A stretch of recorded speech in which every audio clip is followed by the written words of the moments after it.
Lunch breakers and takers, do us a favor. Take a minute to hit the like and subscribe button. Also hit that notification bell so you don't miss any of our videos in the future. B, we got discussed some Panthers, state of the Panthers. So they went down 32-27 to Denver. They're 4-9 now. A pretty bad performance, if we're being honest there. I mean, they made Drew Lock look like an all-pro. Yeah. Four touchdowns, no interceptions for Drew. He coming into the game, he had 9 touchdowns and 13 interceptions on the season. So I mean, that was, it was disappointing, but it's not not entirely unexpected, I guess. The defense has been a bit up and down, but I was hoping for better from them this week.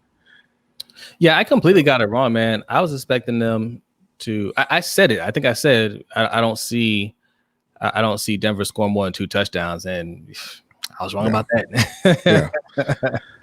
I'm disappointed, man. Like I know we discussed the defense, and we didn't expect the defense to be really good this year, or good at all, to be honest. But what I've been saying from the get-go is I just want to see them make strides every week, and it looked like they were doing that for a while. But they definitely took a step back in this game. Yeah, they were doing it for a little while. They couldn't really get much pressure on Locke. The Panthers couldn't protect Bridgewater, and they did have the ball late with a chance to get the win. And Teddy on a 4th and I believe it was 8 threw about a 2-yard pass to Curtis Samuel, so that was the end of that. Yeah. Teddy's got to be better than he's been. I think he knows that. But now what you've seen the last couple of weeks is Teddy and the coaches kind of going back and forth in the media, calling each other out a little bit, which, I mean, you don't really like to see that, especially on a young team that's losing. Yeah, let's break that down for a second. Let's talk about the Teddy drama, right, going on in Carolina, because this could this could have offseason implications in terms of what they do at quarterback. Right. Yeah. So last week, he missed DJ Moore in the end zone on what would have been a touchdown. And he after the game was, he's got to make the throw and everything. But he also mentioned that the calls weren't coming into the game as quickly as he thinks they should. So like he's getting the play called late in the clock, and it's not giving him enough of a chance to diagnose the defense pre-snap. Right. This week, the coaches called out Teddy, saying he ran a play before the 2-minute warning they didn't want him to run, and how they don't have any idea why he threw a 2-yard pass on the 4th and 8. They did say that Curtis Samuel was supposed to be running that at about 5 yards, but he didn't. Right. So just kind of not major stuff, but just a little sniping back and forth, which I guess you would have to expect a little bit of on a 4-9 team, but it's disappointing. Yeah, especially when you're airing out your dirty laundry to the public, right? Because that type of stuff happens all the time in locker rooms, right? It's not an issue that players and coaches are going back and forth with each other. That's not uncommon. So to have those disagreements, even right after the game, is one thing, but when you're taking it to the public 2 weeks in a row, I feel like there's more going on there. So we could speculate, and we will, because that's what we do here. Well, yeah, that the thing is that he's their handpicked guy, right? They got rid of Cam, and they brought in Teddy Bridgewater because Joe Brady had worked with him in New Orleans, really liked him, thought it was a great fit. That's the guy they wanted.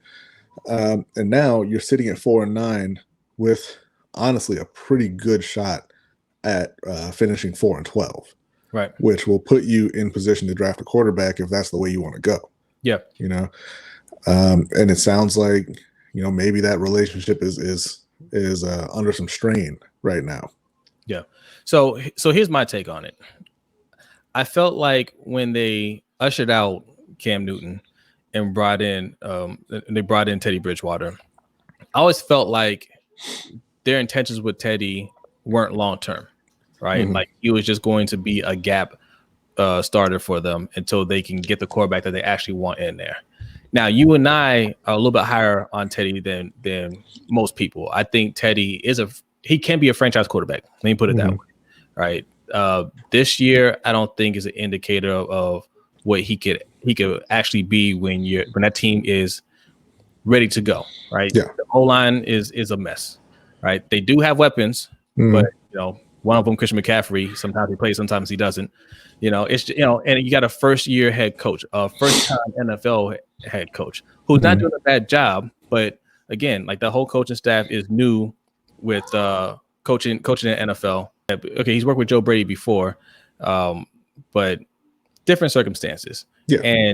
And they pretty much purged that team. They weren't trying to win. If you're mad about your record or about the performance of the team, then you shouldn't have completely gutted your defense, right? You should have been investing in that O-line to make sure that offense is stable. So you can't get mad when things don't go right if you're that coaching staff or the front office.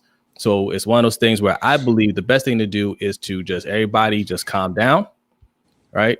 Go into the offseason, make a good draft pick on the O-line, get you some corners, and keep building the team like that. And I think if you build around Teddy, you will see a lot of success. However, I do believe if they are picking high enough to get a quarterback, they will be enticed to get a quarterback or even possibly get somebody in the offseason who might be available, like Carson Wentz or somebody like that. Right. And I think that, in March and April, saying, hey, we're going to tear it down and start over sounds a lot better than it feels in December, right? Yeah. Like you're not thinking about the 9 losses in March and April that you're going to have to play and coach through. Especially when you've been competing, right? They've lost a lot of close games. Yeah. But, for the rest of the season, they've got Green Bay, Washington, and New Orleans. All 3 games that, they're probably going to be underdogs in all those games. Yeah. Very likely to lose to Green Bay and New Orleans. We'll see on Washington. I think if they're in a position come draft time where they think they can get either Trevor Lawrence or Justin Fields, I think they're going to do it.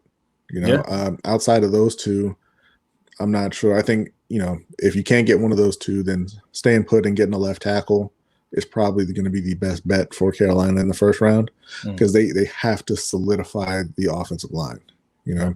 Greg Little at this point, he's been a healthy scratch a couple of weeks in a row. You brought in Russell Okung to start over him to begin with.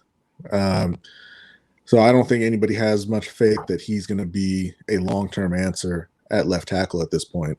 Right. They need to get Taylor Moton re-signed, and they need to completely rebuild the interior of the line as well. So, it would be best for them, I think, if they could, get that done in the draft and keep Teddy around for another year or 2 and see how that plays out.